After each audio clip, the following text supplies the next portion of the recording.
যেটা বুঝেছি, তাদের উদ্দেশ্য এখন কোনো ব্যক্তি না, তাদের উদ্দেশ্য হচ্ছে তাদের বিরুদ্ধে কেউ যদি কথা বলে, সত্যটাকে সত্য বলে, চাঁদাবাজিকে চাঁদাবাজি বলে, লুটপাটকে লুটপাট বলে, সেই কণ্ঠটা তারা রোধ করতে চায়। আপনারা আমাদেরকে রায় দিন, চাঁদাবাজির বিরুদ্ধে কথা বলা আমরা বন্ধ করে দিব কি দিব না? লুটপাটের বিরুদ্ধে কথা বলা বন্ধ করব কি করব না? মাদকের বিরুদ্ধে কথা বলা বন্ধ করব কি করব না? আমরা এই সত্য কথাগুলো বলবো, নাম ধরে বলবো। এতে যদি চোখ উঠিয়ে নেন, আরো হাজারটা আলিফ প্রস্তুত আছে চোখ দিয়ে দেওয়ার জন্য। কিন্তু আগামীতে নাসিরউদ্দিন পাটোয়ারিরা বলেন কিংবা অন্য কেউ, আমরা আপনাদের সাথে আপনাদের ওই ভয়ে, রডের ভয়ে, পাথরের ভয়ে কথা বলা বন্ধ করে দিব না ইনশাআল্লাহ।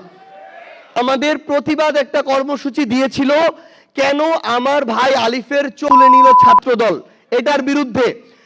আমার ওলামা অ্যালায়েন্সের ওই জাস্ট একটা প্রতিবাদ কর্মসূচিতে প্রেস ক্লাবের সামনে জুলাই যোদ্ধা ব্যানারে, যার নেতৃত্বে ওইখানে আমাদের ভাইদের উপরে হামলা করা হয়েছে, ওই তথাকথিত জুলাই যোদ্ধা ইমন, বাটপার ইমন বলবো প্রত্যেকেই, শহীদ পরিবার এবং আহত যোদ্ধাদেরকে নিয়ে প্রোগ্রামটা করেন নাই, তাদের একটা অংশকে নিয়ে প্রোগ্রাম করেছেন।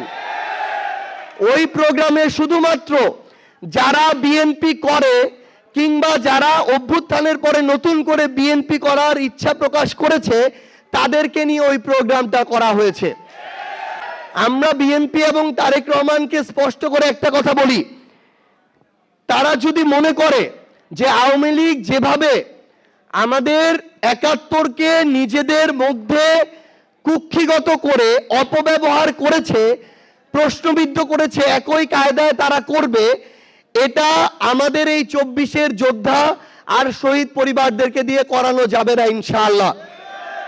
দুই একজনকে অপব্যবহার করে সাময়িক এই ধরনের কিছু কার্যক্রম করা যেতে পারে, কিন্তু এটা কোনোদিন দীর্ঘস্থায়ী হবে না, সাস্টেইনেবল হবে না। আমরা এই সত্য কথাগুলো বলবো, নাম ধরে বলবো। এতে যদি চোখ উঠেন, আরো হাজারটা আলিফ প্রস্তুত আছে চোখ দিয়ে দেওয়ার জন্য। কিন্তু আগামীতে নাসিরউদ্দিন পাটোয়ারিরা বলেন কিংবা অন্য কেউ, আমরা আপনাদের সাথে আপনাদের ওই ভয়ে, রডের ভয়ে, পাথরের ভয়ে কথা বলা বন্ধ করে দিব না ইনশাআল্লাহ। ১০০টি উপজেলায় গিয়েছি, প্রায় ৫৫টি জেলার। সেখানে গিয়ে আমাদের শহীদ পরিবারের সদস্যবৃন্দ এবং আহত যোদ্ধারা, আমাদের জুলাই যোদ্ধারা আমাদের যেই কথাগুলো বলেছে, সেই কথাগুলো একটু আপনাদের সামনে তুলে ধরতে চাই। প্রথমত, আমাদের কাছে একটি গুরুতর অভিযোগ এসেছে। বাংলাদেশের বিভিন্ন জেলায় নতুন করে আমাদের কিছু এমপি এবং কিছু মন্ত্রী আহতদের তালিকাতে নতুন নাম যুক্ত করার জন্য নিজেরা সুপারিশ করা শুরু করেছে। এর মধ্য দিয়ে তারা আহতদের তালিকাতে নিজের দলের, অর্থাৎ ক্ষমতাসীন দলের নামের তালিকাটা দীর্ঘ করতে চায়। কিন্তু আমরা মনে করি এই অসৎ উদ্দেশ্যের মধ্য দিয়ে নামের তালিকা দীর্ঘ হওয়ার চেয়ে সবচেয়ে বড় ক্ষতি যেটা হবে, আমাদের আহত যোদ্ধা শহীদ পরিবারদের নামের তালিকাটা বিতর্কিত হয়ে যাবে।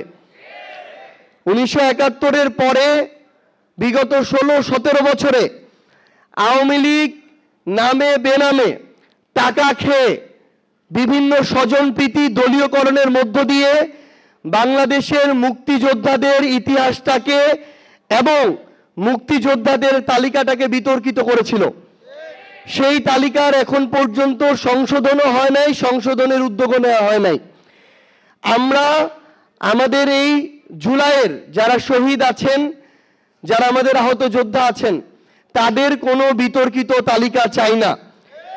আমি উদাহরণ হিসেবে স্পেসিফিক বলছি, আমরা ঠাকুরগাঁয়ে যখন গিয়েছি, আমাদের যখন আহত যোদ্ধাদের সাথে কথা হয়েছে, তারা বলেছে ঠাকুরগাঁয়ে আহত যোদ্ধাদের যে এই তালিকা, এই তালিকার ৩ ভাগের ১ ভাগ বিএনপি ওই সিভিল সার্জনকে বলে, ডিসিকে বলে, তাদের দলীয় ছাত্রদল, যুব দলের যারা ওই রকম আহত হয়নি তাদের নামের তালিকা সেখানে ইনক্লুড করেছে। আমার কথায় যদি কোনো ধরনের ভুল থাকে আমি মিডিয়াকে অনুরোধ করব আপনারা এর সত্যতা যাচাই করবেন। 2 নাম্বার, আমাদের আহত যোদ্ধারা এমন এখনো অনেকে আছে যাদের এখনো ট্রিটমেন্ট প্রয়োজন, হয়তো আরো 2, 4, 5, 10 বছর ট্রিটমেন্ট করা লাগতে পারে। এমন অনেকে আছে যার চোখে এখনো গুলি আছে, যাকে মৃত্যুর আগে পর্যন্ত ট্রিটমেন্ট করাতে হতে পারে। কিন্তু আমরা এখন দেখছি আমাদের এই আহত যোদ্ধারা, এখন আমরা বুঝি যে কেন আসলে তারা হাসপাতাল ছেড়ে যেতে চায় নাই। আজকে যখন আমার ওই সহযোদ্ধারা নিটোরে যায়, চক্ষু বিজ্ঞানে যায়, সিএমএইচে যেতে চায়, পিজিতে যেতে চায়, একজন সাধারণ রোগীর সাথেও যেই ধরনের ট্রিট করা হয়, তারা যখন পরিচয় দেয় তারা জুলাই যোদ্ধা, তারা তার চেয়ে বেশি সেখান থেকে একটা বিচ্ছিন্ন আচরণ তারা পেয়ে ফিরে আসে। আমরা বর্তমান বিএনপি সরকারকে বলতে চাই, আমার পার্টির আহ্বায়ক সংসদে দাঁড়িয়ে বলেছিলেন এই অভ্যুত্থানে আমাদের সবার অংশগ্রহণ ছিল। ছাত্র সংগঠনের যখন নাম উচ্চারণ করা হয়, জনাব নাহিদ ইসলাম প্রথম নাম উচ্চারণ করেছিলেন ছাত্র দলের, অথচ জনাব নাহিদ ইসলামের ছাত্র সংগঠন ছিল ছাত্র শক্তি। তাহলে এই ধরনের মানসিকতা আমরা আমাদের জায়গা থেকে দেখিয়েছি, কিন্তু আজকে বিএনপির জায়গা থেকে আমরা শুধু এটাই দেখি যে তারা তাদের অংশগ্রহণ ছিল, এটা এস্টাবলিশ করতে চায়। এটা এস্টাবলিশ করার কিছু নেই, আপনারা ছিলেন, এটা আমরা স্বীকার করি। কিন্তু আপনার কাজের মধ্য দিয়ে যদি এটার প্রকাশ না পায়, আমার যোদ্ধারা গিয়ে তার কার্ডটা দেখানোর পরও যদি চিকিৎসায় ন্যূনতম প্রায়োরিটি না পায়, তাহলে আপনাদের এই মুখের কথা বলার চেয়ে না বলা অনেক ভালো।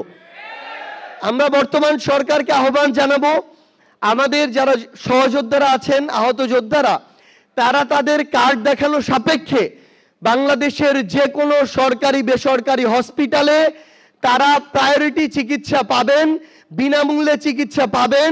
এই ব্যবস্থা নিশ্চিত করার জন্য সরকারের পক্ষ থেকে, স্বাস্থ্য মন্ত্রণালয়ের পক্ষ থেকে সরকারি প্রজ্ঞাপন জারি করতে হবে।